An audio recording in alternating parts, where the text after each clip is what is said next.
इधर प्रयागराज से धीरेन्द्र शास्त्री का एक विवादित बयान सामने आया। महाकुंभ भगदड़ पर उन्होंने कहा है कि मरने वालों को मौत नहीं मोक्ष मिला है। गंगा किनारे मरने वाला मोक्ष पाएगा, एक दिन सबको मरना है, ये कहना है धीरेन्द्र शास्त्री का।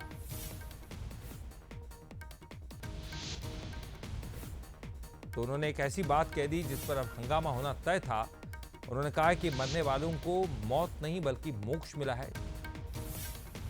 मित्र हैं कम्युनिस्ट बुद्धि के, वो हमसे जुड़े हुए हैं और हमें फोन लगा के कह रहे थे अब बाबा आप क्या कहोगे, पर्ची खोलोगे? तो हमने कहा बिल्कुल खोलेंगे। वो हमारे मित्र हैं, बहुत अच्छे मित्र हैं। उन्होंने कहा कि इतने महात्मा, इतने साधु, इतने जपी, इतने तपी, फिर भी इस घटना पर आपका क्या विचार है? हमने कहा देश में प्रतिदिन लोग मर रहे हैं और करोड़ों लोग मर रहे हैं। कुछ दवा के बिना मर रहे हैं और कुछ स्वास्थ्य की व्यवस्था के बिना मर रहे हैं, कुछ हार्ट अटैक से मर रहे हैं। निश्चित रूप से ये जो घटना हुई वो निंदनीय हुई है और बहुत विचित्र हुई है। पर एक बात बोलें, ये महाप्रयाग है, मृत्यु सबकी आनी है, एक दिन मरना सबको है। पर कोई गंगा के किनारे मरेगा तो वो मरेगा नहीं, मोक्ष पाएगा। लेकिन बात करेंगे, हमारे साथ हमारे न्यूज़ हेड शरद द्विवेदी जी जुड़ गए हैं। शरद जी, इस बयान को आप किस तरह से देखते हैं? क्योंकि उन्होंने ये भी कहा है कि वो इसकी निंदा करते हैं, जो घटना हुई उसकी निंदा करते हैं, लेकिन मौत तो सबको आनी एक ना एक दिन आएगी। गंगा किनारे आई है इसलिए मोक्ष है। ललित, अपना सवाल दोहराइए एक बार। जी शरद जी, जिस तरह की उन्होंने बात कही है, उनका कहना है कि मरने वालों को मौत नहीं बल्कि मोक्ष मिला है। हालांकि साथ ही साथ उन्होंने ये भी कह दिया कि ये निंदनीय घटना थी।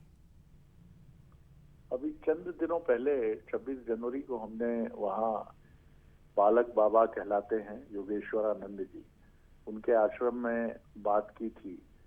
क्योंकि योगेश्वरानंद जी एक बड़ा अनूठा काम करते हैं। वो अनूठा काम इसलिए कि योगी सन्यासियों को हमने इस तरह की गतिविधि में थोड़ा सा कम अभिरुचि शब्द कहूँ मैं, या उनकी संलग्नता कहूँ, वो कम देखा है हमने।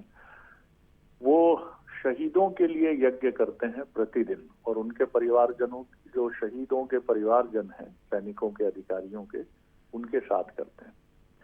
उसी दौरान एक शहीद परिवार की एक महिला ने हमसे बातचीत में कहा, बंसल न्यूज से, कि जब हमने पूछा कि एक गौरव का भाव होता है जो देश के लिए कुर्बान होते हैं, तो उन्होंने कहा जब हमारा प्रियजन जाता है तो उस समय हमें ये बिल्कुल नहीं लगता कि कोई बहुत बड़ा हमारे लिए ये गौरव का विषय हो गया है, क्योंकि उस समय हमें उसके जाने का इतना दुख होता है, इतनी पीड़ा होती है।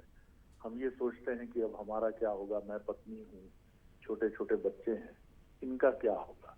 तो मृत्यु का जो पक्ष है, खासतौर से असामयिक मृत्यु जिसको हम कहते हैं, जो अचानक आती है, सडन डेथ के तौर पर आती है, सडन भी नहीं बल्कि किसी कैजुअलिटी के तौर पर आती है, उस मृत्यु को लेकर परिवारजन स्तब्ध रहते हैं। तो ये बाबा जी जो बोल गए हैं, मैं कहीं ना कहीं मुझे लगता है कि कुछ हड़बड़ी तो थी, और इसी हड़बड़ी में वो ये बात कह गए कि मोक्ष मिलता है। मोक्ष मिलता है कि नहीं मिलता है, ये तो विद्वान और बहुत ही विज्ञ व्यक्तित्व जो खुद दावा करते होंगे वो समझे।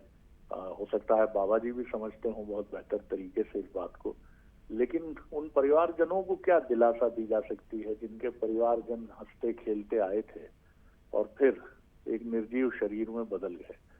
तो संतों को भी कहने के पहले ये कहना किसी की असामयिक मृत्यु के लिए कि इनका निधन तो वाराणसी में हुआ है, तो ये तो सीधे मोक्ष और मुक्ति के लिए गए हैं, आप रोइए मत, चिंता मत करिए, ये ढाढ़स और सांत्वना के शब्द नहीं होते हैं।